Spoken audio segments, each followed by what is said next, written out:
Hello and welcome back to the 2019 Formula 4 Southeast Asia Championship, fueled by Petron. As always, my name is Aaron Thompson and we're coming to you now for race 19. But before then, let's have a quick chat with Peter Thompson. Guys, race 19 at the Madras Motorsport Club about to start. Have a great time. This place is action-packed this weekend. Watch the guys at the front, okay? Take care. Thank you very much, Peter. Now up to race control to watch the start of the race.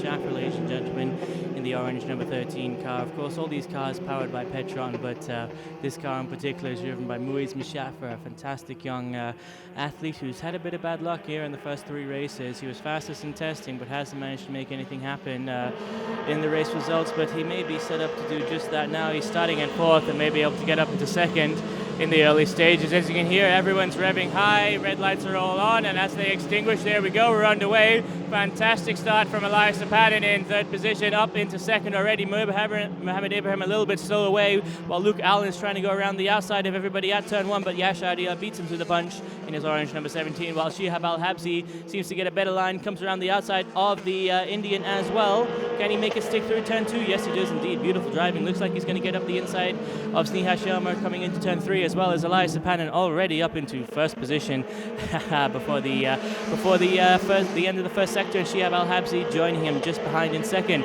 Looks like Yash Adia in third, while Luke Allen is just about in third. He's right up behind the orange number 17, trying to find a way past, while Alistair Young goes up the inside of Mohamed Ibrahim, under braking into turn four, and closes the door through turn five. Very nice driving for the Malaysian, but he's still a little bit too far back to make anything happen on the podium position. He's got a lot of really fast drivers ahead of him to compete with as we come around turn six and now into turn seven with the orange number 17 on the right of your screens. That's India's Yash Aradia as we come through 9B now. That's a little kink in your corner that you can see Mira just completing as I was talking about it, and coming down into turn 8. Hard braking, you can see there, looks like it's about the 50-meter mark. And here we go, Alice Young trying up the inside. Doesn't quite manage to pull it off. Looks like the gap between Luke Allen and Moise Mshaffer, that's the blue and orange cars, in the middle of your screens is widening a little bit, and there's a yellow flag. Something's gone wrong. Not sure why that yellow flag was being waved. Let's have a quick look at the timing board, see if there's any message. Give us any indication. No, not yet. Hasn't been refreshed. But we do see the safety car seemingly. Oh, there we go. Number 9 is beached at what looks to be turn 3. And presumably then we're on the safety car. I saw the yellow flags. No, it's a single yellow flag, so we're not on the safety car yet. If they were waving double yellows, we would be as we come around down through the start-finish straight now with Elias Sapanin leading us under yellow flag. Oh, the safety car board has been put out. Now the safety car is coming out to join. He'll pick up the leader at the pit exit just off screen, and we will be continuing on the safety car while Sneha Sharma is being recovered at turn 3. Coming around turn 2 now, this is exactly where the incident happened with Sneha Sharma. There we go, you can see Elias Sapanin just coming around, taking it very slowly as the safety car makes sure that they all pass by Sneha without any incident. Of course, you can see that she's in a very dangerous position there. If you were going to have a mistake, she's right on the line your car would take, and good work there by race control and the race director and everybody here at the Madras Motor Race Track to get the safety car out, make sure the drivers are all safe, and recover the purple car, number 9 of Sneha Sharma. But this is good news for Mira Erda, who's now by default going to become the leading lady in the third race here at the Madras Motor Race Track as we creep along back at least one more lap, I imagine, until the safety car can come in. At least one more lap, I would say, because that purple car is in a difficult position to recover from. She's almost at the beginning of the track. She's not near an extraction point, so there's not much they can do other than pull it back out on the tow truck or the crane, and the crane is unfortunately a little bit slow. So we'll be continuing around now with Shihab Al-Habsi, but if you're watching us on TV and not the live stream, you might see that we cut to break in just a moment. If so, I hope you join us again very soon.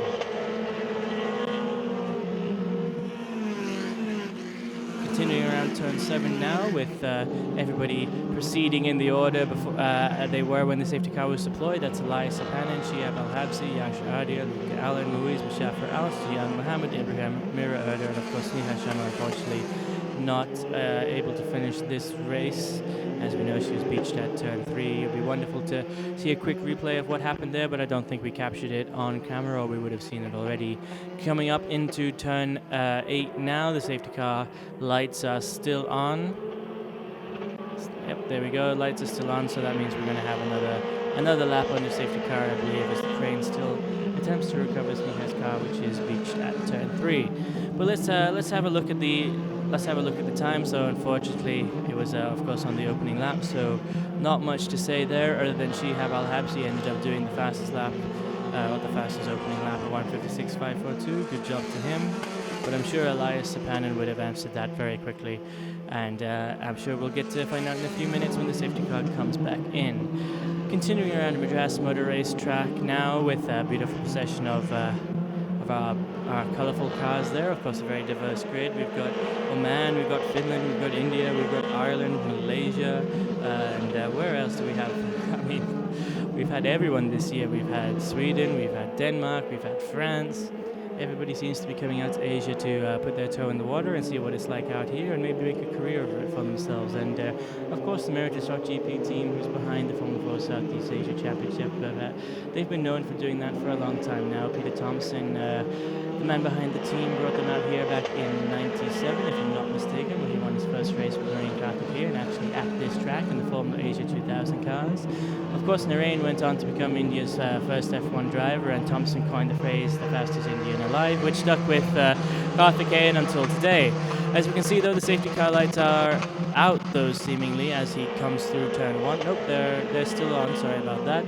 They're still on as he comes through turn 1, so leading them around another lap at least. We'll have a quick look at turn 3 now when we get there to see what's happening with Smicha, but I imagine she's up on the crane already, and the crane is just slowly proceeding off the track. In fact, you can glimpse it there on your screens. There was the orange object in the distance, I believe. As we come around turn 2 now, obviously still under yellow flag and safety car. But back to the MERITUS.GP team and their success in Asia. Of course, they started off by building the TMC panels back in Ireland, Ireland's first sports car, before they headed out here and had the success with Narain. And that really kick-started their Asian adventure, where they spent the last 30 years and won more than 30 motorsport titles, if I'm not mistaken, working with several young athletes from various nations around the region to bring them into Formula 1 for the first time in the history of that country, such as Rio Arianto, and so on and so forth. And really working with young drivers and also developing young talent in creating career opportunities for everybody, such as the mechanics and engineers and the like. As we come now through the kink and down into the end of the first sector, we saw Smicha was obviously still beached there in turn 3, so that means we're going to keep going for another lap or so until her car can be recovered. Let's have a quick look at the timing screens to see if have they paused the time, or will we be counting this time on the safety car? Let's have a quick check. Hasn't managed to refresh just yet. When it does, I'll give you that information. But until then, let's keep having a quick chat about what's going on here in the Madras Motor Race track next weekend. So, as you may or may not know, in fact, this is a double-header event, meaning that we're racing here from the 12th to 14th July. Today's the final day, Sunday, as always, except for back in Thailand, where we finished on Saturday, which was an interesting experience. Got to go home a day early. I'm sure all the drivers enjoyed that. But we're here next weekend again from the 19th to the 21st of July for the 6th event in the championship, the second event here in India. As is known now by most of our drivers in Thailand, the championship, wherever it goes, there's 2 events. So we started off in Malaysia with 2, then we went down to Thailand to do 2, and then we went down to India, and I believe we're rounding out the year in the Philippines. The whole point of the championship is to bring motorsport and the FIA, which is the motorsport's governing body, to all the regions in Asia which maybe need a little bit of special attention to kickstart their motorsport programs and get some of these young athletes up into Formula 1 and others similarly competitive series such as the LMPs and the DTMs of the world, and maybe even dare I say it, the motorbike racing as well, which is fantastic to watch and which I believe is coming to Madras Motor Racetrack very soon. I think they were here just before us last year, and they might be here after us this year. As we come around turn 9 now, looks like the safety car has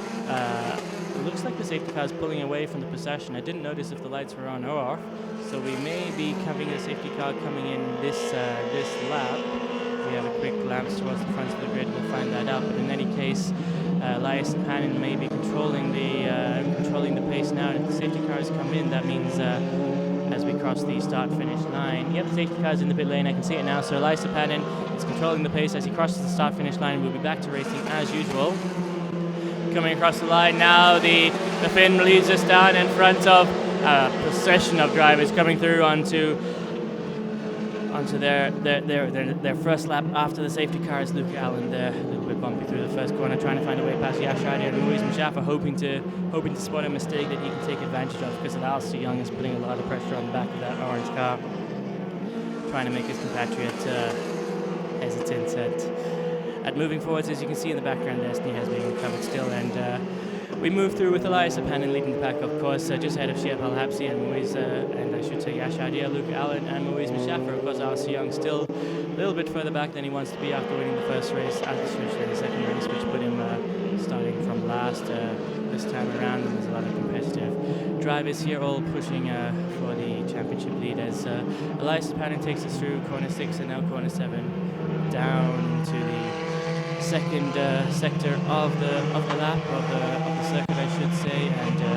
around up into turn 8 just now. But just on your screens there, that's Mohammed Ibrahim, is a driver joining us for the first time this weekend, an Indian out of Malaysia, and hoping to jumpstart a career here for himself, and he may do just that because he's impressing everybody so far this weekend. But he still has a lot to work on, of course. But you have to look at other drivers like Yash Adia, who had a difficult start in Thailand, back in 5th and 6th position. Now, of course, Yash up onto the podium already after 1 or 2 events. Great driving for him, and I'm sure Ibrahim will follow suit and be in front of Yash soon enough, exactly where he wants to be. Coming around turn 12 now, though, we've got Elias Panin at the front of the pack, leading us for yet another lap from Shihab Al-Habsi, and that's Yash Adia and Luke Allen, the blue number 17, the blue number 3 just behind him. It looks like Alistair Young found a way past Moise Mashaffer off screen sometime, because there's now a pink number 22 car in 5th position leading us through turn 1, just ahead of his Malaysian compatriot, and down into turn 2 and 3 as well. Malou's too far back to make any reparations for whatever happened to him at the earlier sector of the lap, on the previous lap, as we come through the kink now with a big bump there that both Elias Panin and Shihab Al-Habsi went through. Looked like Shihab may have come out a little bit on top. Let's have a quick look at the timing screens now. Let's see if we can get them refreshed.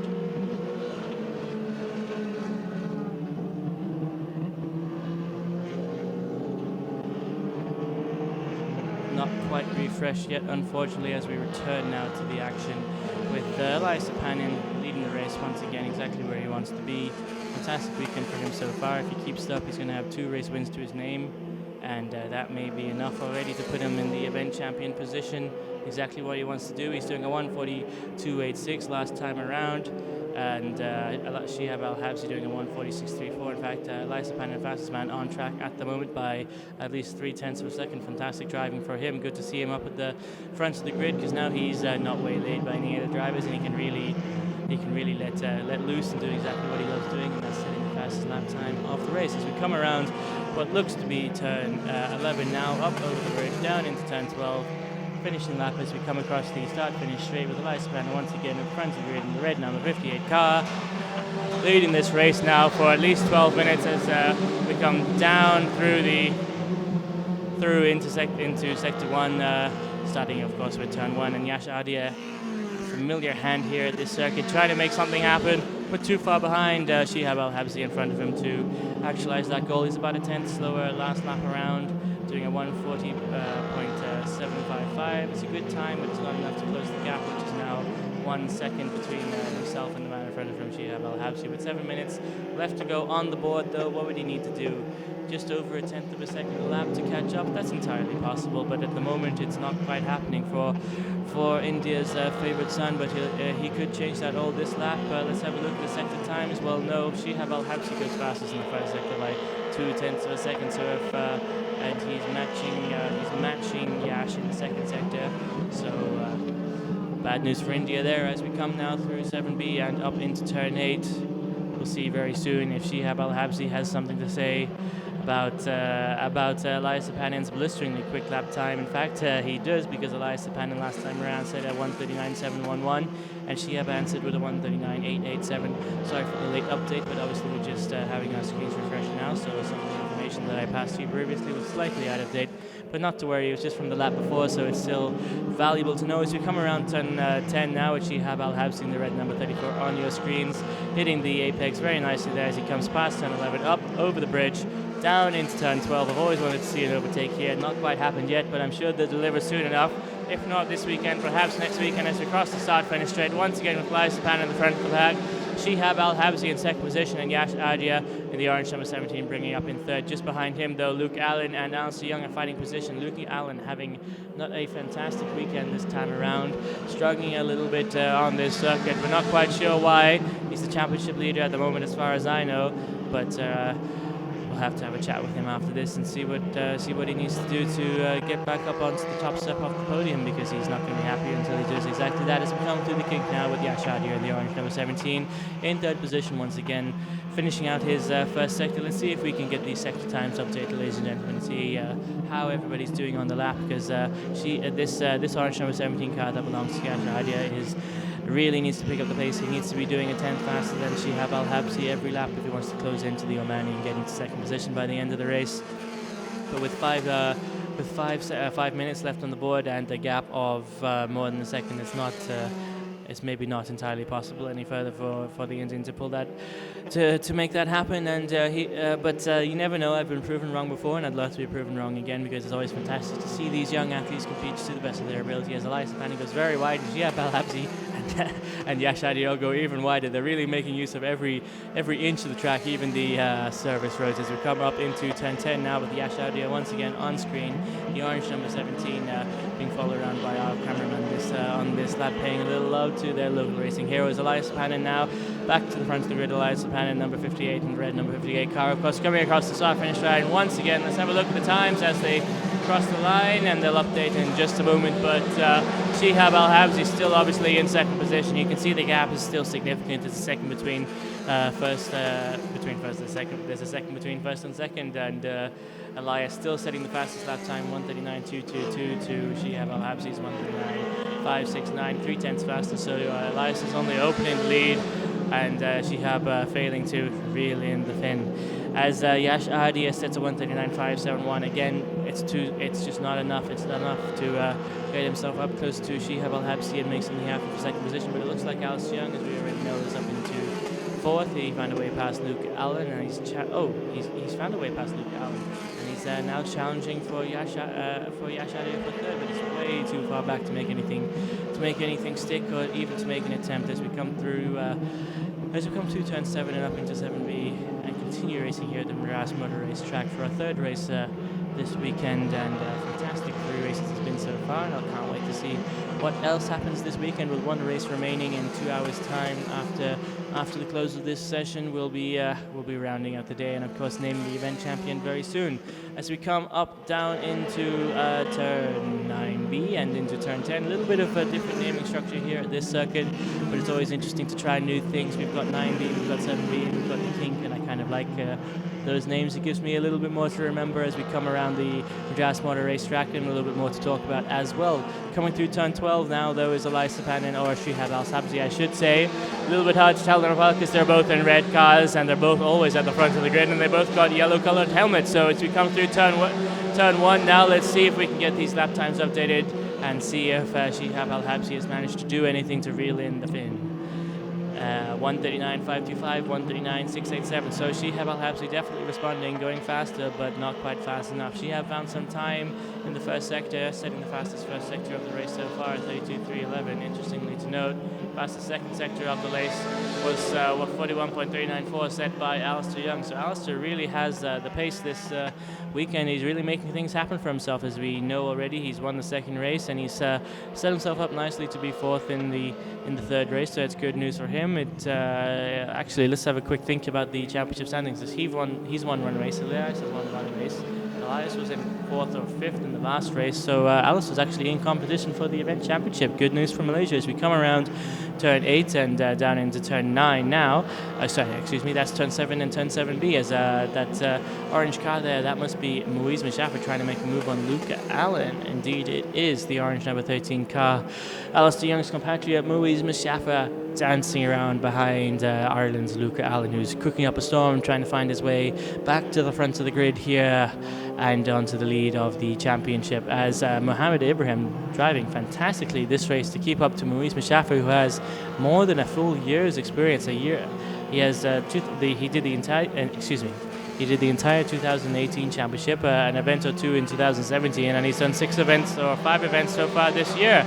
So fantastic to see Ibrahim keeping up with the Malaysian, and it's only his first event, his third race, and his 5th time out on the track, and he's 3/10 off of the man in front of him, Moise Machaffer, who has significant more experience. But there may be something to do with number 3 here, because Luke Allen's in 3rd, Luke Allen's in number 3, Moise Machaffer's in 13, and Mohammed Ibrahim in number 33. But I just saw a big dust storm on screen a second ago. Let's have a quick look and try and see what happened there. Somebody obviously went off, but is everyone okay? We're continuing to race. We'll get you all of that information in just a moment. As looks to me like I may have saw the last lap board go out. I can see them preparing the checkered flag, so that definitely means we're going to be finishing this time around as Elias Hapanen comes through turn 6. Good news for Finland, fantastic news for Elias Hapanen, because this is his 2nd race win. That may be enough to give him the championship. The event championship, I should say. Coming through turn 7B now, though, Alistair Young goes very wide indeed, almost loses his rear end and almost gets pulled into the dirt there at the exit of turn 7, but manages to hold on to it and recover his composure, and he's going to continue to challenge Yash Adia, but he's only got 3 corners left to do it as they come out of turn 9 now. Can he make anything happen? If he's going to do it, it's going to have to be at turn 10, because I just don't see how he can get past that turn 12, not around the outside, not around the inside. But you never know, I may be wrong, and hopefully he'll prove me wrong, because it'll be fantastic to watch. Let's have a quick look further down the screens and see if Alistair Young can make anything happen for 3rd position alongside Yash Adia. But in any case, Elias Hapanen manages to take the checkered flag, and fantastic news for him. You can see him celebrating there, a very happy young man indeed as he comes through turn 1.